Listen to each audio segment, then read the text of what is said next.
जय सनातन धर्म की प्रिय दर्शकों, आप सभी का स्वागत है हमारे इस YouTube चैनल पर।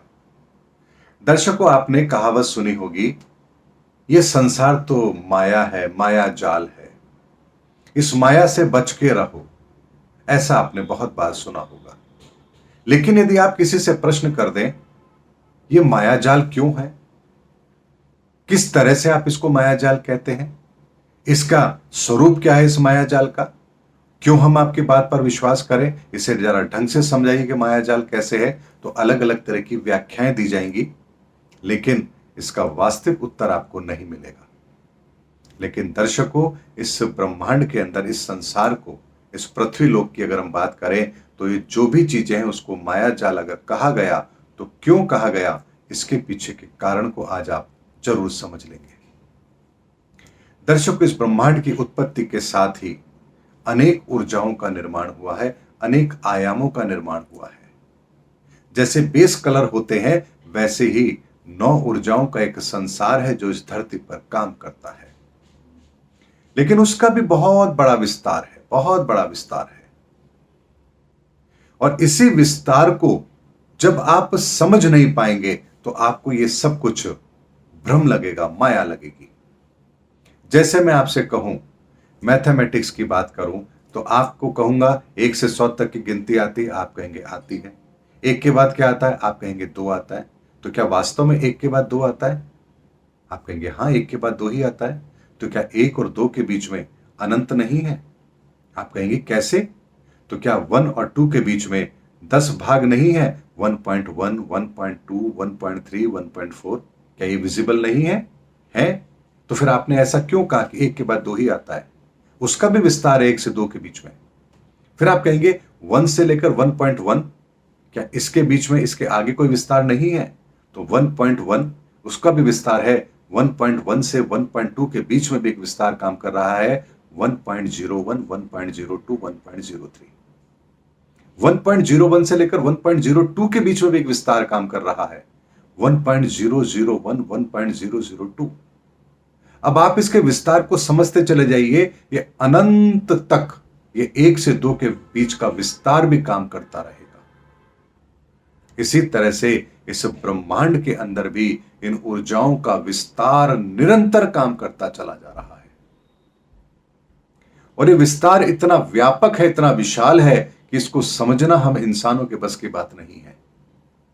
कैसे एक अकेला सूर्य इस पूरे संसार को कंट्रोल कर लेता है, कैसे उसकी रोशनी इस पूरे संसार के अंदर एक अलग ऊर्जा का निर्माण करती है, कैसे ऊर्जाएं हमारे भीतर काम करती हैं, कैसे उन ऊर्जाओं से संसार का विकास का क्रम चलता है। एक ऐसी थ्योरी है जिसे यदि आपने तत्व के रूप में समझ लिया, तो आपको सब चीज समझ आएगी। और अगर वहां नहीं समझा आपने तत्व के रूप में इस चीज को, तो आपको ये माया जाल ही नजर आएगा।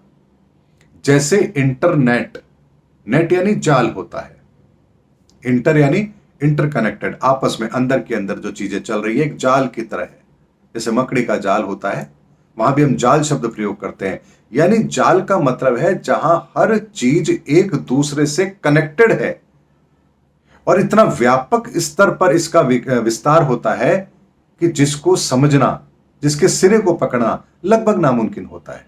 मैं आपसे कहूं कि मकड़ी का जो ये जाला है, इसका पहला सिरा बताइए और वहां से ड्रॉ करते चलिए इसके अंतिम सिरे तक, तो आप नहीं कर पाएंगे।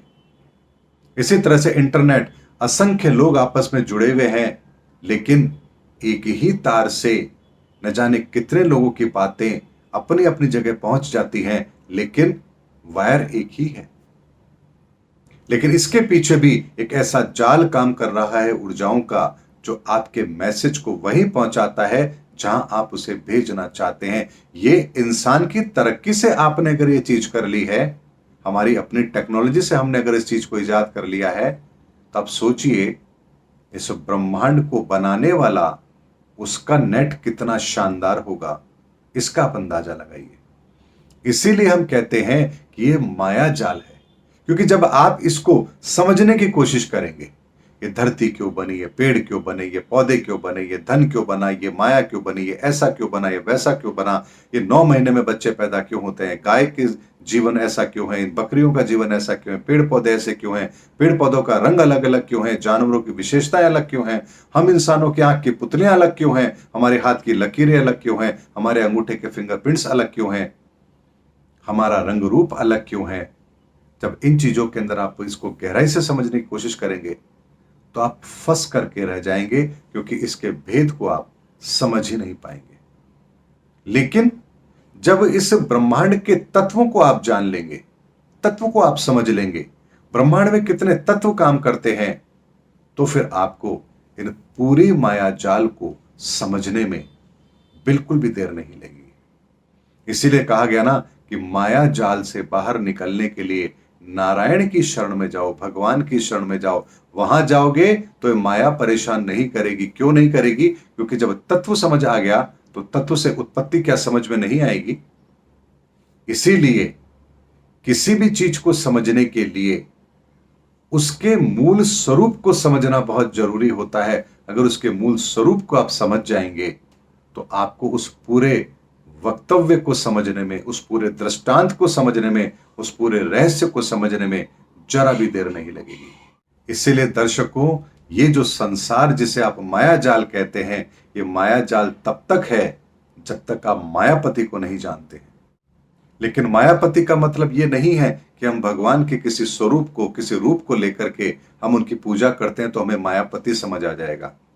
यहां उस मायापति को समझने के लिए आपको इस ब्रह्मांड के तत्व का ज्ञान होना बहुत जरूरी है। उस तत्व का ज्ञान जब आपको होगा तो आपको सूर्य के पैदा होने से लेकर, इस ब्रह्मांड के पैदा होने से लेकर के, इस सृष्टि के सारे नियम कायदे, इस संसार कैसे काम करता है, जीव कैसे काम करते हैं, हर चीज, हर रहस्य, भूत भी, वर्तमान भी और भविष्य भी, सब कुछ आपको समझ आ जाएगा। इसीलिए इस माया जाल को कैसे समझा जाता है, ये रहस्य मैंने आज आपको इस वीडियो में दिया है कि तत्व को जान लीजिए। मायापति और माया दोनों समझ आएगी तो फिर ये माया जाल आपको जाल नहीं लगेगा। जैसे इंटरनेट आपको सुविधा लगती है ना, वैसे ही ये माया जाल आपको सुविधा लगेगी।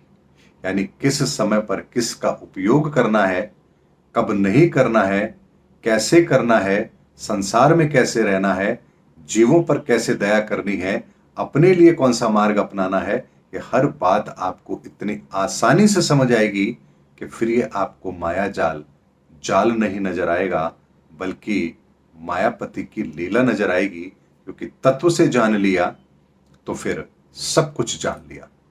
और तत्व से कैसे जाना जाता है, यही तो सबसे बड़ा प्रश्न है।